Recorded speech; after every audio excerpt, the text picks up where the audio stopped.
Beautiful love. Today I'm back in St Ives looking at the famous artists, and I'm back in the studio of Robert Calwick talking to his daughter Liz Thompson. My name is Liz Thompson, and here in my home, my childhood home in St Ives, we are exhibiting my father's paintings, Robert Calwick, for the first time since he died in 2009.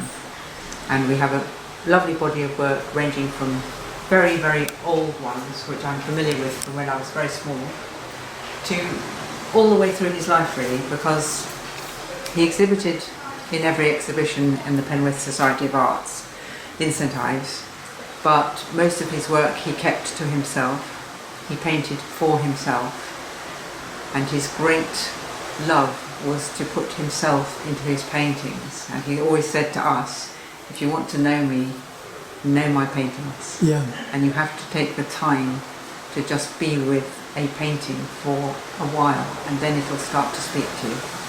So it's very spiritual, really. It is, and everyone is different. There are themes that run through them, but everyone is very special. And he also developed his painting techniques from the very these ones with lots of texture, and he still did the one like the moonlight one there with a lot of texture, but then he also developed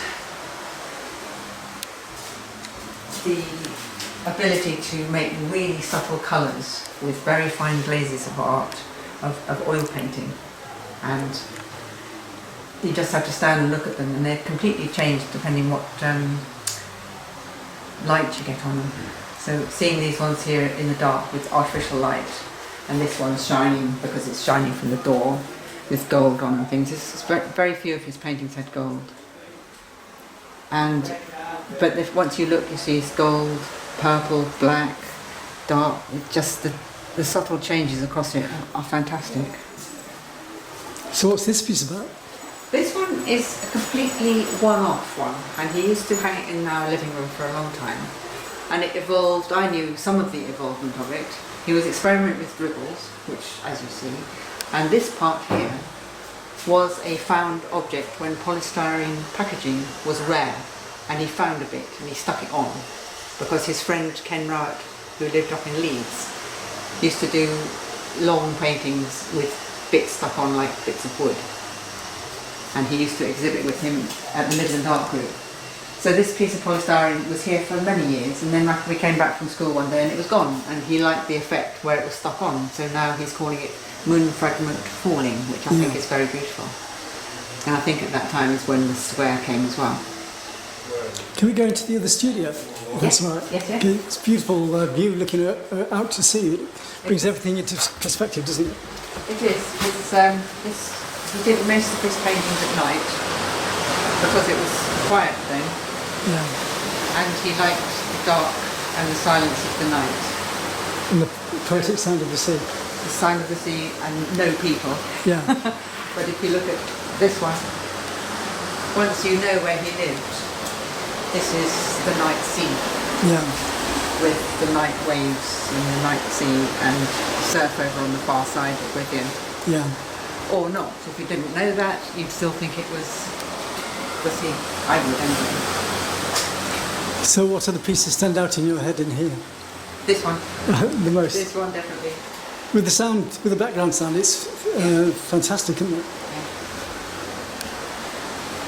But they're all so it's so amazing to have so many up at once. He didn't like a lot up at once. Yeah. But we've put a selection up, and it's very wonderful to be able to be with him. Is he from St Ives originally?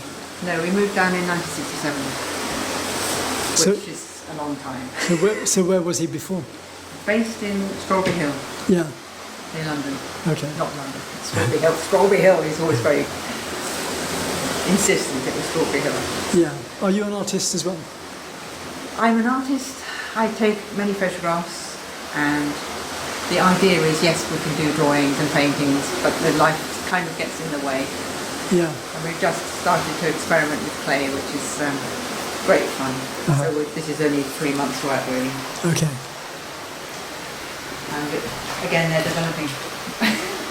So what's it like living in St Ives? Living in St Ives is a glorious place to live in. Yeah. It, for me, is wrecked by the numbers of people who fill it up and don't, to my mind, appreciate it in the same way as the people who originally came. Especially this year where it's been an overload. But it's useful to be living here because we didn't have to be in the town. Yeah. And when I was younger, living here as a child, used to rush off into the countryside, do bird watching, painting flowers, and then come back to tea. Well, I was brought up in the country in Cheshire, so I'm used to, and working on the farms, used to run 5 miles to go and work on the council farms and do the harvesting. So I'm used to being outside, one with the landscape all the time. I'm always outside, I mean the colour of me. Yeah, same with me as well. Well, thanks a lot for your time, and it's great for you to show me the exhibition. And to say him again, he's Robert Calwick. Yeah. Robert H. Calwick. Okay. And he's a recluse and a very private and very spiritual. He was? He's died. Yeah. He died in 2009. Yeah, so have you got a website for the gallery? No, we haven't. Okay. So your film would be interesting to see. So if you could send a link, that would be fantastic. Okay. Thanks very much anyway. Thank you. Right, take care. Sorry about the pingy on my phone. Cheers. Thank you.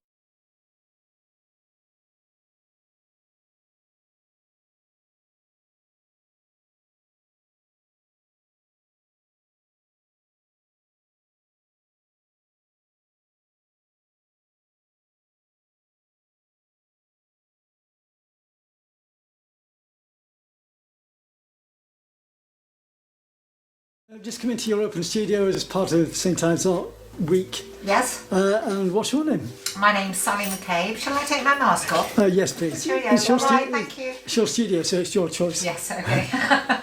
It all gets very muffled. Yeah. Yes, I'm Sally McAbe and this is my studio here in St Ives.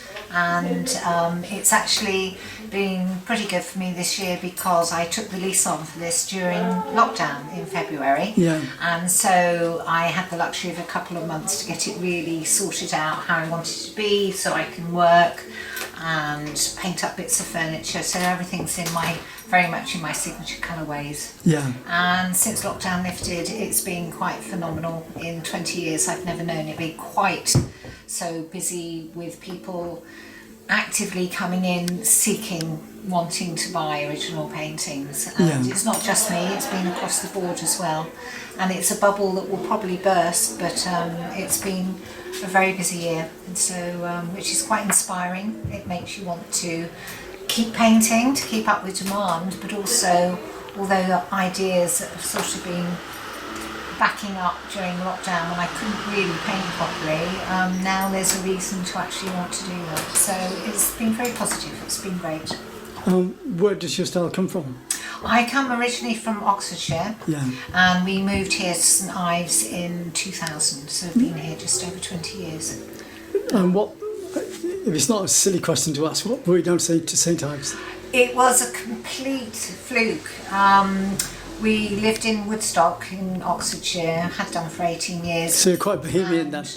Yeah, no, not that Woodstock. That one's in America. Oh, right, go. Yeah, common mistake. No, we lived in Woodstock, Blenheim Palace. So yeah. And my husband was retired unexpectedly, and we suddenly thought we could live wherever we liked, although we were very happy where we were.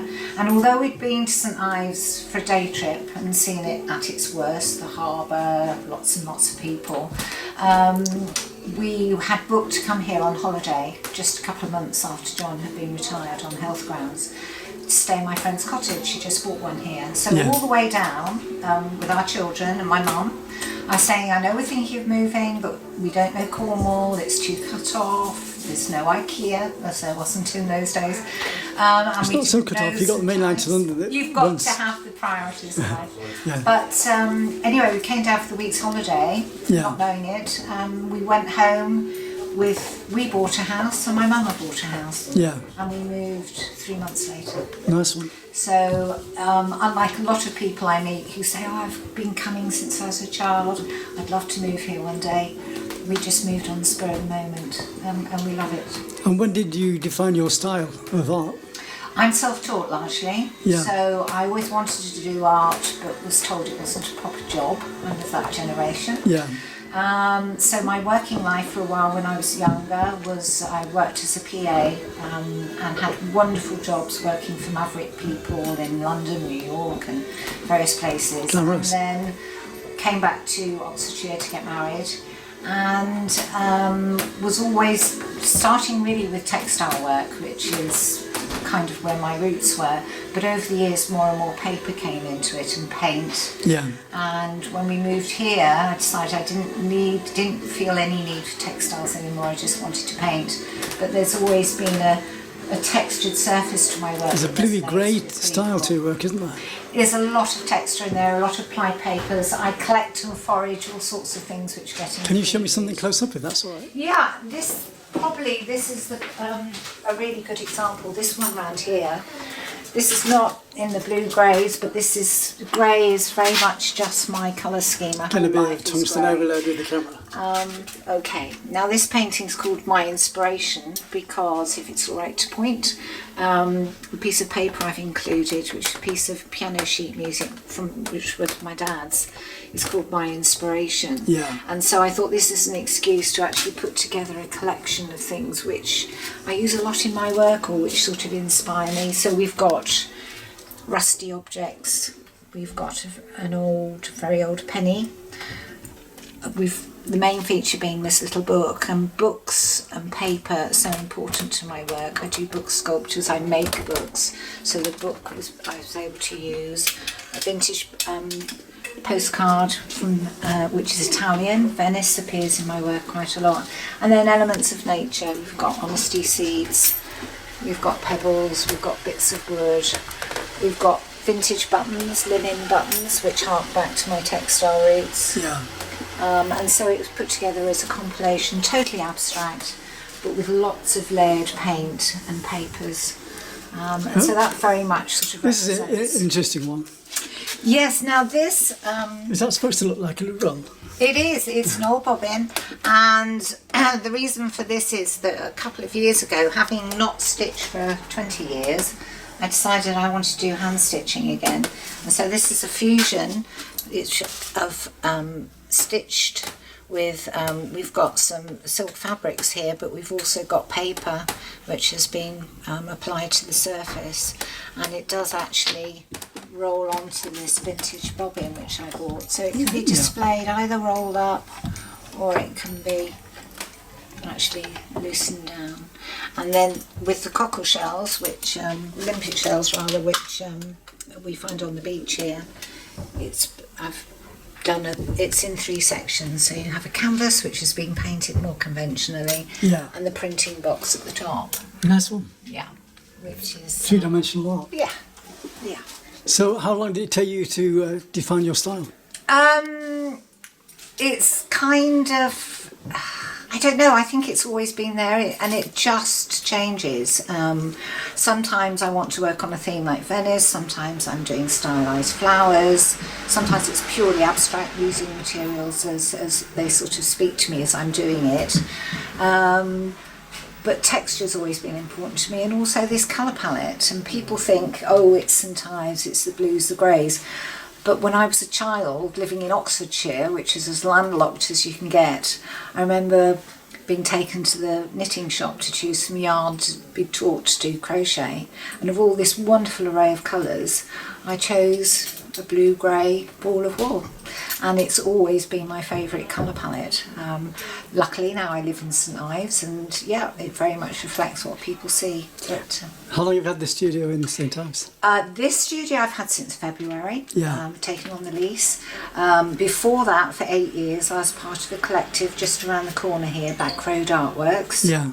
And before that, we lived in a large house when we first moved here, overlooking Porthminster Beach. And after a few years, we actually converted the ground floor room to my studio gallery like this, where I could open it to the public. So what inspired, which areas of Venice inspire you?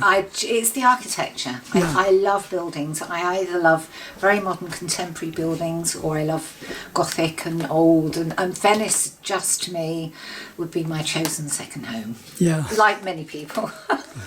But yeah, I just love Venice. And so I actually plan over this winter to do, when things calm down, to do a series of work again, which is going to be based on Venice, the buildings, the arched windows. The Did you used to wear a crumbling mask when you texture. walked around Venice? I haven't been there for 3 years, so Yeah, right. at that point we didn't. Oh, you mean the festival mask? No. I did that 4 years ago. Did you? I did, yeah. It's So you were tremendous. there actually, it's in I February, recorded isn't it. it? Yeah, it is, yeah. Yes. It's It's like- actually when my birthday is, and we Right. kind of avoided going during festival because I like to go to places when there aren't too many. I get really, really ratty when there's too many people about. I like it when it's quiet. I think that's the idea, actually, to break up the winters, to bring people in Yes. to winters, because Nice is the same. Yes. They have the Carnival of Flowers in February, they're around the same time. Yes. And it's just a blaze, a Yeah. blaze of colour. Yeah. Outstanding. Yeah. But Venice is lovely at any time of year. I just love it. Yeah. Yeah. Well, thanks a lot for your time. How can people contact you? I have a website. Yeah. Sally McAbe, spelt MACCABE, sallymccabe.co.uk. And I also have a good presence on Instagram. Just Google me and everything comes up. Okay, thanks a lot for your time. You're welcome.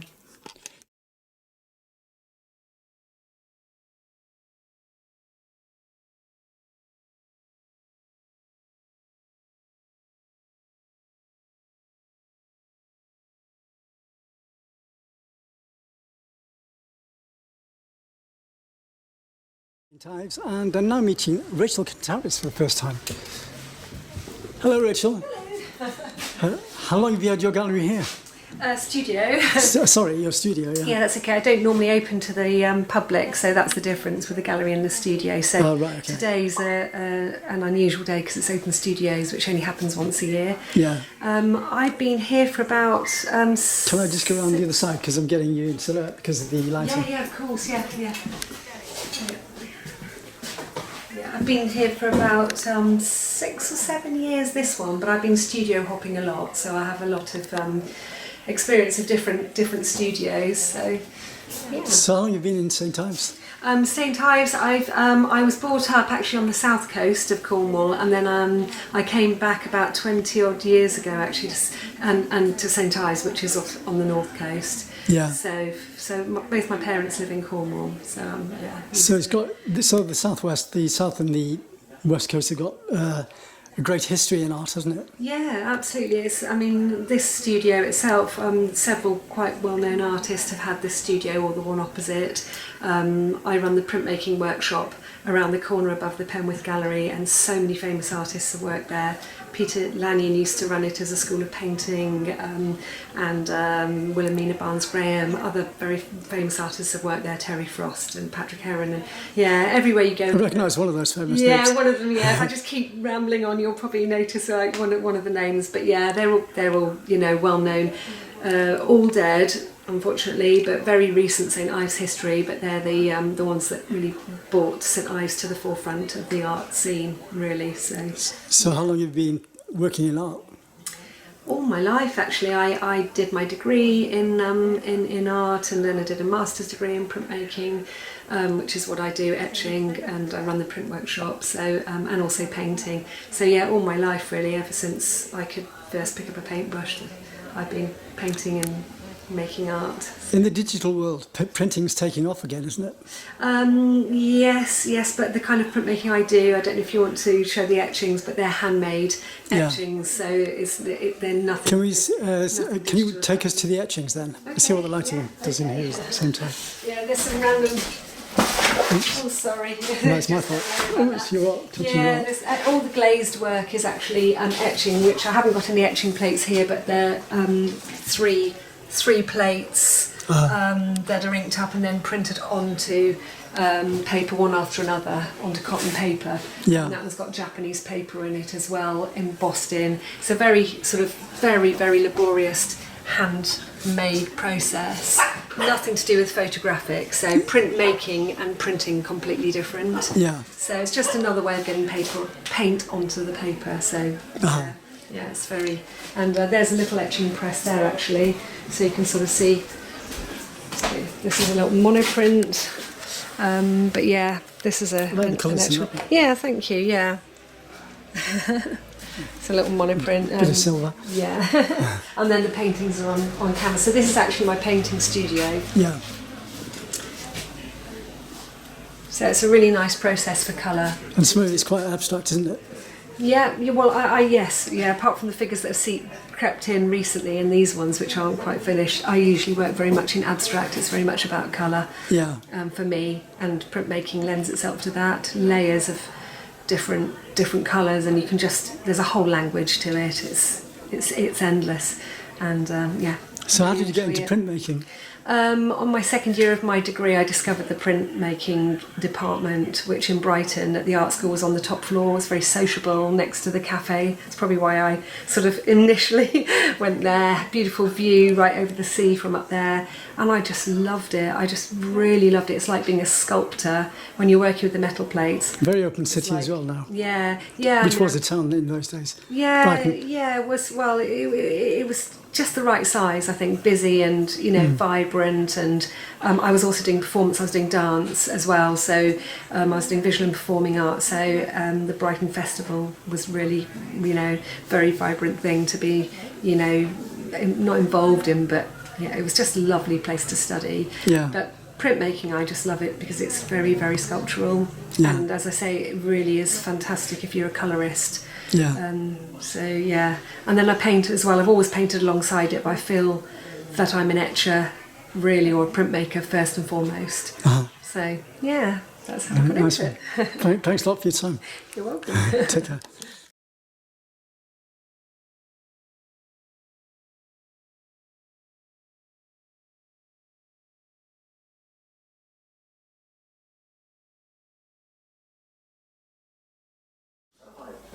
So what's your name? Lynette. Lynette. Yeah. And how long have you been here? 2 years.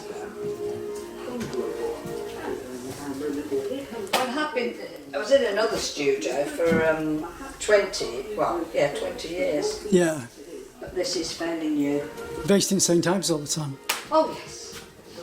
Are you from St Ives? No, St Caulfield. So what brought you down here?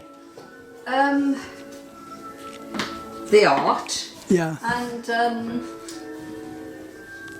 because it's such a wonderful place and lots of inspiration, I suppose. Peaceful.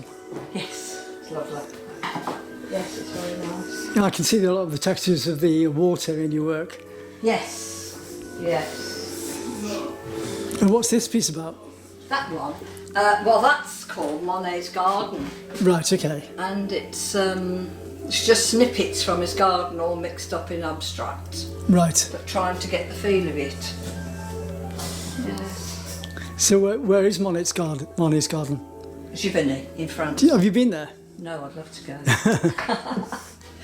Yeah. So how did you get into art originally? Well, I've always been an artist. I don't really know. It's just the way it happens, you know. Yeah. Yeah. And what inspires you today? Nature Yeah. and textures. Yeah. It's just, Yeah, the natures and textures. It's so beautiful. yeah. It's like most of the St Ives artists really get inspired by nature and the sea and the I landscape. would really, yes. I mean, you can't not really be inspired by it, can you? No. Yeah, it's just so wonderful. So how long have you been here? 2 years. In this studio, 2 years. Yeah. In St Ives, about 25 years. Yeah. Yeah. Do you sell online or do you have a website? I haven't got a website, no. I don't sell on. I do sell if people. I'm on Instagram. Yeah. If people DM me, then I will sell that way. But I've never got round to doing a website, really. Very time consuming. Yes. You have to keep changing them. I'm not very good at things like that. Yeah. But you can spend all your life just updating things on That's right.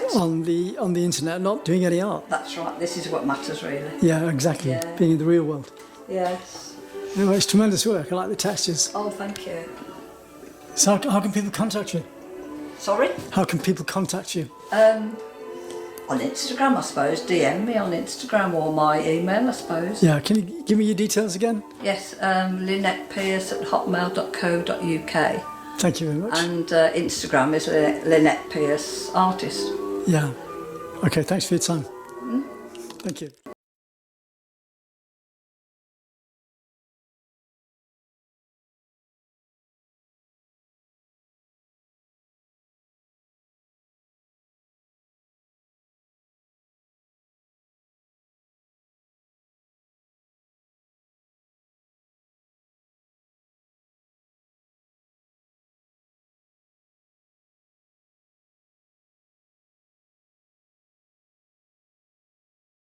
Share the love at Summertime TV Worldwide on YouTube. You've got to be a CCS1 at gmail.com. Don't forget to share the video. It's